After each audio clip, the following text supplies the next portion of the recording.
नमस्कार, आप देख रहे हैं सीएनबीसी आवाज। मैं हूं मनीषा गुप्ता। आज बात करेंगे यहां पर मॉनसून की, जहां पर 43% डेफिशिएंसी के साथ फिलहाल यहां पर मॉनसून है।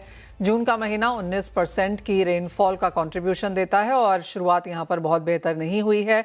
आगे जाकर किस तरह की स्थिति रह सकती है, स्पेशली एग्रीकल्चर के लिए, उस पर करेंगे चर्चा।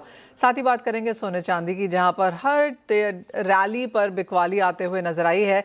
यहां से आगे क्या ट्रेंड्स रह सकते हैं, इस पर भी होगी जाप। इन सब पर बात करने के लिए हमारे साथ हैं वसीदा ग्लोबल एशिया के CEO Sumit Gupta, SMC global securities से वंदना भारती एंड इंडिया ज्वेलरी के सीईओ संदीप कोहली। आप सभी का कार्यक्रम में स्वागत है। मॉनसून से शुरुआत कर लेते हैं क्योंकि सबसे बड़ी खबर यहां पर फिलहाल यही है। सुमित, अगर हम नंबर्स देखें तो अक्रॉस इंडिया, पैन इंडिया, जो 4 रीजन्स में भारत का डिवीजन होता है, सभी जगह यहां पर डेफिशिएंसी देखने को मिली है। जून ऑफ कोर्स बहुत ज्यादा लोग चिंतित इसलिए नहीं है क्योंकि ये सेटिंग महीना है। पीक मंथ बारिश के लिए जुलाई है, कंसोलिडेशन मंथ अगस्त है, विड्रॉल मंथ सितंबर है। लेकिन अब जिस तरह से जुलाई की शुरुआत हम करने जा रहे हैं, किस तरह से आप फिलहाल मॉनसून को रीड कर रहे हैं? Monsoon goes India and I read somewhere in these waves जो ये मानसून की हवाएं हैं ये 15 सालों से इसी तरह चलती हुई है and this is how consistent monsoon has been for India. और इस साल के मानसून की अगर हम बात करें, जैसे आप नंबर बता रहे हैं 43% नेगेटिव है जून के अंदर, और मानसून के 4 महीनों में देखें तो जून लगभग 20% बारिश देता है पूरी मानसून की, जुलाई 30, अगस्त 30 और सितंबर 20%। तो अगर हम जून के अंदर 43% नेगेटिव हैं तो ओवरऑल मानसून का यानी हमारा 8% नेगेटिव ऑलरेडी हमने क्रिएट कर लिया है।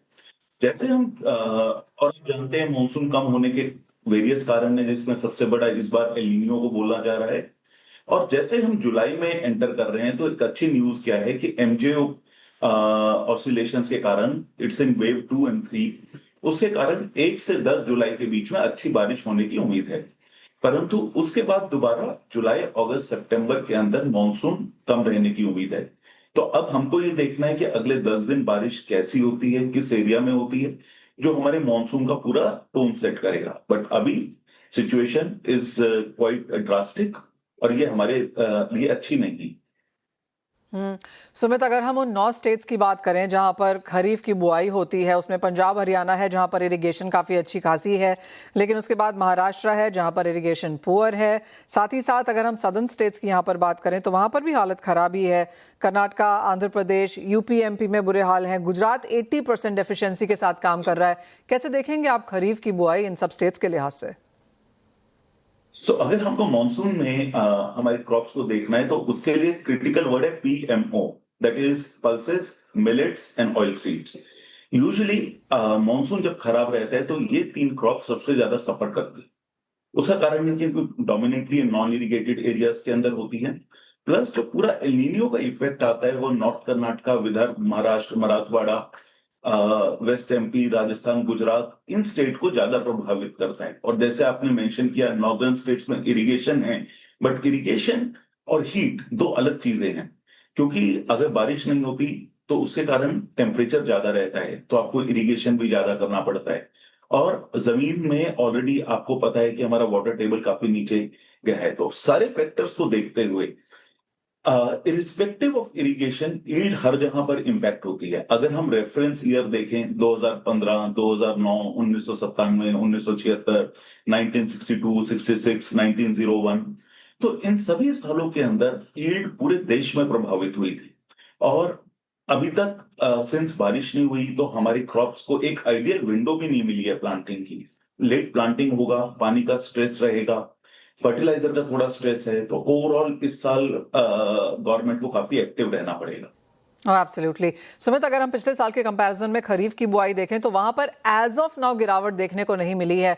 ऑफ कोर्स कॉटन में कुछ बहुत यहां पर गिरावट है, ऑयल सीड्स में कहीं कहीं गिरावट देखने को मिली है, लेकिन अगेन जुलाई इस लिहाज से भी इंपॉर्टेंट है क्योंकि आधा जुलाई, 20 जुलाई तक यहां पर सोइंग विंडो भी जारी रहती है। जिस तरह का मानसून है और जिस तरह का एल नीनो का थ्रेट है, जहां पर जुलाई और अगस्त मॉडरेट है, सितंबर में सीवियर एल नीनो है, किस चीज़ की तैयारी यहाँ पर करनी चाहिए? जैसे आपने कहा सरकार को नज़र रखनी होगी, क्या कुछ कंटिजेंसी प्लान्स बनाने चाहिए? जैसे आपने सोइंग की बात की, सोइंग में ना डेटा लैग रहता है, क्योंकि हमारा डेटा जो आज है लगभग 17 जून या 13 जून के आसपास का डेटा है। और लास्ट ईयर जून की बारिश के बाद फार्मर्स को फील्ड प्रिपरेशन का एक अच्छा समय मिला था। उसके बाद जुलाई, अगस्त, सितंबर में कंटिन्यूअसली अच्छी बारिश हुई। 108% ऑफ मॉनसून नॉर्मल रहा। तो उसके कारण एक continuous spell of rainfall, because monsoon is not only about having 860 mm of rain.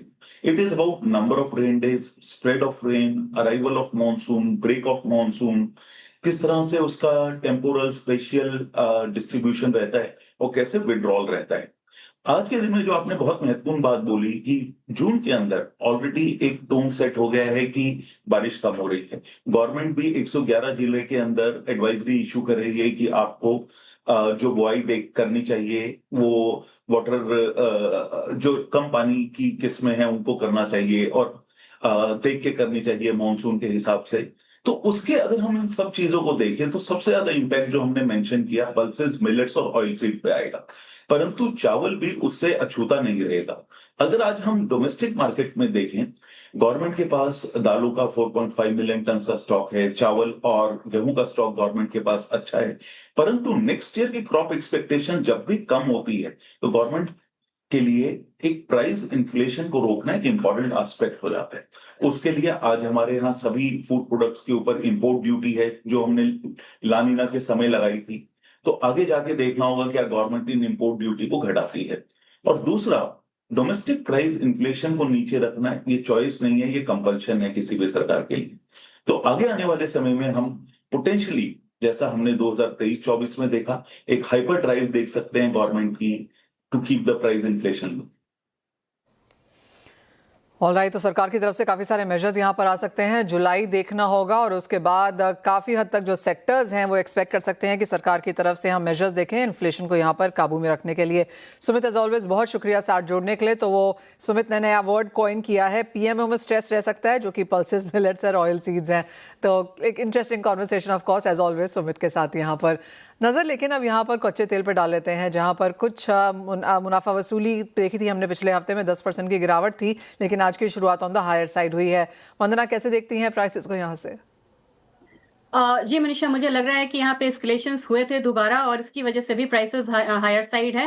अपने मार्केट में मुझे लग रहा है कि पहले जो यहाँ पे एक सपोर्ट हुआ करता था 6800, वहां तक मुझे प्राइसेस लग रहा है कि एक बार जाता हुआ दिखाई दे सकता है। और अपसाइड जो है वो यहाँ पे केप्ट होगा, क्योंकि चाइना से जो भी न्यूज आ रही है ऑयल कंजम्पशन को लेके वो यहाँ पे बहुत ज्यादा एनकरेजिंग नहीं है। तो मुझे लग रहा है कि रियल एस्टेट सेक्टर में वीकनेस और उनका कम इंपोर्ट करना क्रूड को एक यहाँ पे हॉल्ट दे सकता है। तो 6800 तक लग रहा है कि मुझे प्राइसेस एक बार अपसाइड जा सकता है। वंदना, सोने चांदी के प्राइसेस अगर देखे जाएं तो क्लियरली एक बहुत स्टिफ रेजिस्टेंस ये होल्ड करते हुए नजर आ रहे हैं। यहाँ से क्या करने की राय? मैंने ऑप्शन चेन का देखा था, यहाँ पे पोजीशनिंग्स देखी थी, तो $4100 से लेके $4200 एक यहाँ तक जाके मुझे लग रहा है कि कोई भी जो यहाँ पे बाउंस आएगा रैली में मनीषा, वो यहाँ पे हॉल्ट होता हुआ दिखेगा। और डॉलर इंडेक्स में भी यहाँ पे मुझे लग रहा है कि एक पॉज आता हुआ दिख रहा है। तो मुझे लग रहा है कि सारे जो मतलब ध्यान है मार्केट का वो ट्रम्प के स्टेटमेंट पे। उन्होंने रिसेंटली बोला है कि स्टॉक्स और क्रिप्टोज में यहाँ पे एक रैली आ सकती है। ये मार्केट जो है वो यहाँ पे थमी हुई नजर आ रही है। मुझे लग रहा है कि प्राइसेस थोड़ा सा करेक्ट होके एक बार फिर से 4020 तक यहाँ पे आता हुआ दिखाई दे सकता है। हमारी मार्केट में प्राइसेस एक बार 1,40,000 से 41,000 का जो लेवल है वो आता हुआ देख सकता है। लेकिन ध्यान रखने वाली बात यह है कि हमारा 200 डीएमए है 1,42,400 के करीब का, उसको ब्रीच करे तब यहाँ पे जाके हम थोड़ा सा और फॉल आता हुआ देख सकते हैं, जो कि इसे ले जा सकता है 1,38,000 के करीब।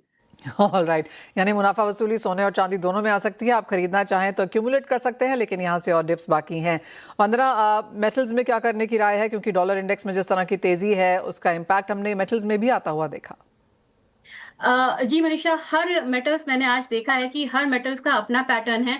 हमारी चांदी मनीषा आज यहाँ पे मतलब आप देखेंगे प्रीमियम पे है, तो वो जो इंपोर्ट रेस्ट्रिक्शंस है वो एक यहाँ पे आता हुआ दिखाई दे रहा है। और मेटल्स में भी अगर देखा जाए तो आज एल्यूमिनियम है, जिंक है, ये थोड़ा हायर साइड है, कॉपर में भी हायर साइड है, लेकिन लेड में और निकल में हम लोगों ने दबाव आता हुआ देखा है। मुझे लग रहा है कि प्राइसेस यहाँ पे इस बार जो डेटा है इकोनॉमिक रिलीजेस उस पर ज्यादा ध्यान रखेगा। और थोड़ा सा मुझे लग रहा है कि कॉपर में अपसाइड जो है वो लिमिटेड हो सकता है। 1275 से 1280 का जोन हम आता हुआ देख सकते हैं। जबकि अगर एल्यूमिनियम प्राइस की बात करें, एल्यूमिनियम प्राइस एक दबाव में रहेगा क्रूड ऑयल के साथ-साथ, तो एक बार प्राइसेस अगर नीचे मतलब 329 तक का एक बेस ले सकता है, साथ में अपसाइड यहाँ पे केप्ट रहेगा 336 का। तो एल्यूमिनियम प्राइसेस जो है वो क्रूड के साथ यहाँ पे मूव करता हुआ दिखाई दे सकता है, लेकिन क्लियरली एक यहाँ पे कॉपर में लिमिटेड अपसाइड हो सकता है 1280 तक का, जबकि सपोर्ट इसका 1262 1265 के करीब होना चाहिए। Point taken. Vandana, as always आपका भी बहुत शुक्रिया साथ जुड़ने के लिए, तमाम कमोडिटीज़ पर अपनी स्ट्रैटेजीज हमारे व्यूअर्स के साथ शेयर भी करने के लिए। वेल, आगे बढ़ते हैं और इंडिया ज्वेलरी के सीईओ संदीप कोहली अब हमारे साथ हैं। संदीप जी नमस्कार, बहुत शुक्रिया साथ जुड़ने के लिए। जहां तक डायमंड के प्राइसेस की बात है, ये काफ़ी हद तक पिछले 3 सालों में लगातार गिरते रहे हैं। ये साल थोड़ा सा हमने स्टडी आता हुआ देखा है, लेकिन वॉल्टिलिटी अभी भी यहाँ पर काफ़ी ज़्यादा है। कैसे देखते हैं सबसे पहले तो आप डायमंड के प्राइसेस? आपका ये बड़ा इंटरेस्टिंग क्वेश्चन है मनीषा जी। एक्चुअली अगर आप देखें तो जो डायमंड्स की प्राइसिंग है वो मोस्टली जो सॉलिटेयर प्राइसिंग में है वो कम हुई है, और वो भी होलसेल में। अगर आप रिटेल में देखेंगे तो the prices are held, prices कम नहीं हुए हैं। इंडिया में मोस्टली जो डायमंड्स बिकते हैं वो ज्वेलरी में जो लगते हैं वो बिकते हैं जो छोटे डायमंड्स होते हैं। कंज्यूमर्स की चाहत उन डायमंड्स में ज़्यादा है और उनमें ज़्यादा प्राइस का डिफरेंस, इनफैक्ट प्राइस का डिफरेंस उनमें आया ही नहीं है रिटेल में। संदीप जी, अगर 4 C's के अलावा यहाँ पर देखें तो इंद्रिया यहाँ पर एक नया स्पार्कल ऐड कर रहा है। उसके बारे में डिटेल में हमें व्यूअर्स को बताएं कि इस बार जब वो शादियों पे, वेडिंग सीजन पे, फेस्टिवल्स में डायमंड्स लेने के लिए जाएं तो इंद्रिया के डायमंड्स यहाँ पर किस तरह से डिफरेंट हैं? देखिए, हमने काफ़ी रिसर्च की जब हम डायमंड ज्वेलरी के बारे में सोच रहे थे। ये काफ़ी एक अस्टाउंडिंग फैक्ट है कि इंडिया की ज्वेलरी मार्केट 800,000 करोड़ की है और उसमें से जो डायमंड ज्वेलरी है वो लेस दैन 10 या 10% की है। तो काफ़ी लोग अभी डायमंड ज्वेलरी नहीं खरीद रहे, पर जो लोग खरीद रहे हैं या जो लोग चाहते हैं खरीदने के लिए, वो खरीदना चाहते हैं क्योंकि वो ये देखते हैं कि डायमंड का जो स्पार्कल है, जो शाइन है, वो उनको गोल्ड में नहीं मिलता। तो वो चाहते हैं उनके पास अलग वैरायटी ऑफ ज्वेलरी हो, उसमें डायमंड भी हो, और वो चाहते हैं कि डायमंड में स्पार्कल हो। इसलिए हमने क्या किया है कि एक तो 4 C's हैं जो एक इंडस्ट्री स्टैंडर्ड बना हुआ है, पर 4 C's के अलावा हम एक नया चीज़ ला रहे हैं कि अगर 2 डायमंड के 4 C's सेम हो, हमारा जो इंद्रिया डायमंड है वो उससे ज़्यादा स्पार्कल करेगा। तो जो इंद्रिया डायमंड का स्पार्कल होगा वो दूसरे डायमंड से ज़्यादा होगा, और यही हम नई चीज़ इंडस्ट्री में ला रहे हैं। और इसी से हमने अपनी सारी जो इंद्रिया के ब्यूटीफुल डिज़ाइंस जो हैं इन्हीं डायमंड्स के साथ बनाए हैं। और हमें जो भी हमने रिसर्च की है उससे हमें यही दिख रहा है कि consumers are loving it. Right. एक चीज़ यहाँ पर आपने सही कही कि जहाँ तक डायमंड्स की बात है, यहाँ पर डिमांड बढ़ती हुई नजर आई है, एस्पिरेशंस काफ़ी हैं, लेकिन आप कैसे देखते हैं overall market right now? Affordable diamonds, low caratage gold, क्या ये एक थीम होने वाला है आगे जाकर? हाँ, डेफिनेटली। ये देखिए कि लोग ज़्यादा से ज़्यादा अब ज्वेलरी 2 चीज़ों के लिए ख़रीद रहे हैं और वो बैलेंस कर रहे हैं। एक तो इन्वेस्टमेंट के लिए पहले से होता था, पर अब वो ज़्यादा अपने ब्यूटी को एक्सप्रेस करने के लिए भी ज्वेलरी ख़रीद रहे हैं। और जब वो इस रीज़न के लिए ख़रीद रहे हैं, वो चाहते हैं कि उनकी ज्वेलरी में रेपुत्वार हो, एक रेंज हो, और उस रेंज में डायमंड ज्वेलरी का भी एक रोल प्ले है। सो इसीलिए लोग डायमंड ज्वेलरी भी खरीदेंगे। और जब डायमंड ज्वेलरी लोग खरीदते हैं तो वो डायमंड के लिए खरीदते हैं, तो उसमें गोल्ड का महत्व थोड़ा कम होता है। इसलिए वो ओपन है इस चीज़ के लिए कि 14 कैरेट हो और 9 कैरेट हो। जी हाँ, डायमंड ज्वेलरी में गोल्ड की महत्वता यहाँ पर कम हो जाती है। लेकिन अगर हम डिमांड की बात करें ओवरऑल, तो अप्रैल, मई, जून में बहुत स्ट्रॉन्ग डिमांड देखने को नहीं मिली। अप्रैल ऑफ कोर्स अक्षय तृतीया था, तब मांग थी, लेकिन मई और जून तो बहुत खाली गया। अगस्त से अक्टूबर तक यहाँ पर बिजी टाइम होता है ज्वेलर्स के लिहाज से, क्योंकि सीजन का टाइम होता है। किस तरह के नंबर्स, डिमांड की एक्सपेक्टेशन आप कर रहे हैं? देखिए, हमारा अपना पूरा साल का कैलेंडर है जिसमें हमको पता है कि कब वेडिंग ज़्यादा होती हैं, क्योंकि 55% ऑफ ज्वेलरी वेडिंग लेट होती हैं। तो हमारे काफ़ी कलेक्शंस वगैरह, नए कलेक्शंस आते रहते हैं। इसके अलावा भी जो हमारा रिफ्रेशमेंट रेट है असॉर्टमेंट का, वो मेरा ख्याल से इंडस्ट्री में सबसे ज़्यादा है। और अभी इस पीरियड में जब से हमने अपना डायमंड कैंपेन शुरू किया है, हम ऑलरेडी देख रहे हैं कि पिछले 2 हफ्ते से डिमांड बिल्कुल बढ़ गई है, क्योंकि गोल्ड प्राइस भी थोड़ा सेटल हो गया है। तो कंज्यूमर्स थोड़ा ज़्यादा रिलैक्स फील कर रहे हैं और लोग आ रहे हैं ज्वेलरी खरीदने के लिए। संदीप जी, फाइनली ज्वेलरी किस तरह से आप इसे पोर्ट्रे कर रहे हैं या प्रोफाइल कर रहे हैं? आपको लगता है कि जो वेल अर्नड हैं 40-50 के आसपास के लोग वो ज़्यादा ज्वेलरी खरीदते हैं, या फिर जेनजी और जो मिलेनियल्स हैं उनकी तरफ ज़्यादा ध्यान है? देखिए, हमारा जो ब्रांड है वो 2020 में बॉर्न हुआ है, तो हमारा ब्रांड तो जेन जी और जेन जी के स्टेक होल्डर्स के लिए ही बना है और किसी के लिए नहीं बना। तो हमारा जो पूरी रिसर्च है, पूरे जो हम डिज़ाइंस बना रहे हैं या असॉर्टमेंट बना रहे हैं, हम इन्हीं के साथ रिसर्च करते हैं, जो जेनजीज हैं या उनके मदर्स या जो भी उनके स्टेक होल्डर्स हैं उनके लिए। तो our brand is for youngsters, और यंगस्टर्स आजकल जो हैं वो ज़्यादा अपने कल्चरल रूट्स की तरफ जाना चाहते हैं। तो हमारे जो भी डिज़ाइंस हैं, किसी भी किस्म की ज्वेलरी हो, हम देखते हैं कि कौन सी कारीगरी है जो इंडिया में है जो या भूलती जा रही है या लोगों को याद नहीं है, और उसको कंटेम्परराइज करके हम यंगस्टर्स को प्रेजेंट करें। और पीपल यही बात को that is why they are liking India, because they like कि हम जो ट्रेडिशनल जो कारीगरी है, टेक्निक्स हैं, हम उसको रिफ्रेश करके कंज्यूमर्स के सामने रख रहे हैं। संदीप जी, एक फाइनल सवाल, और आगे जाकर इंदिरा के क्या प्लान्स हैं एक्सपेंशन, स्टोर इंक्रीजेस को लेकर? We are very excited actually Manisha, कि हमने ना 2 साल के अंदर ही करीब 81 स्टोर्स आज हमारे खुले हैं। मोर देन 40 सिटीज़ में हमारी एक्सपेंशन हो गई है। तो हम काफ़ी एक large scale in terms of expansion brand already बन गए हैं। हमारा अब महत्व ये है कि हम टॉप 3 ज्वेलर्स में आना चाहते हैं, पर हम ये चाहते हैं कि जो भी हम स्टोर खोलें वो राइट लोकेशन पे खोलें, राइट असॉर्टमेंट के साथ खोलें और राइट एक्सपीरियंस के साथ खोलें, क्योंकि हर स्टोर हर स्टेट में या हर सिटी में उसमें कुछ डिफरेंस होता है। तो हमारा फोकस इस चीज़ पे है। संदीप जी, एज ऑलवेज बहुत शुक्रिया साथ जोड़ने के लिए और तमाम डिटेल्स हमारे साथ शेयर भी करने के लिए। जैसा कहा गया कि 40 सिटीज़ में 81 स्टोर्स हैं जो 2 साल में खोले गए हैं, तो क्लियरली एक बहुत स्ट्रॉन्ग एक्सपेंशन हमने यहाँ पर इंदिरा की तरफ से आता हुआ देखा है। वेल, इसी के साथ लेकिन एक ब्रेक का भी समय है, लौटेंगे और लेकर आएंगे बॉन्ड स्ट्रीट।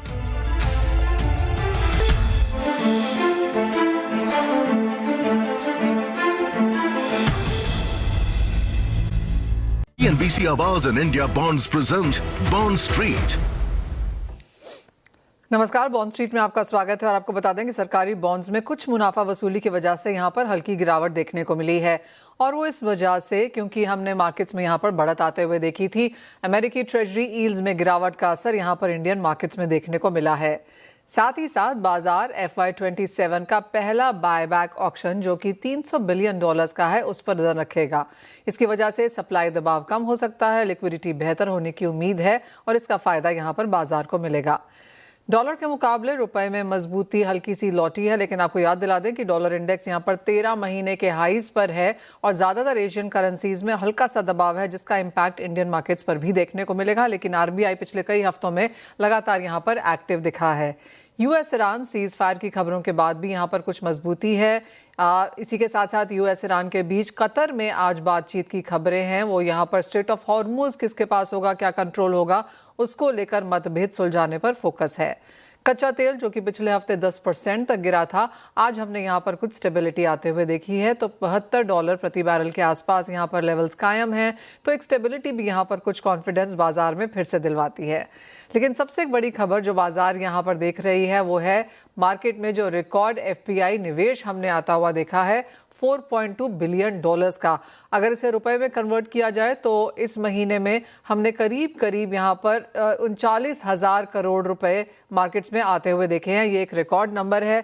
जो पिछला रिकॉर्ड था वो 2025 में अगस्त में था 22,000 करोड़ का। तो क्लियरली एक बड़े मार्जिन के साथ FPI इनफ्लोज हमने जून के महीने में यहाँ पर उसे ब्रेक करते हुए देखे हैं। तो स्ट्रॉन्ग नंबर्स वहाँ पर आते हुए, साथ ही साथ मार्केट्स को ये भी लगने लगा है कि आगे जाकर Bloomberg global aggregate bond index में यहाँ पर भारत शामिल हो पाएगा और उसकी उम्मीदें यहाँ पर बढ़ती हुई नजर आ रही हैं। तो ये एक और चीज़ है जो यहाँ पर बाजार को काफ़ी सपोर्ट और होप्स दिए हुए है। CNBC Awaaz and India Bonds present Bond Street.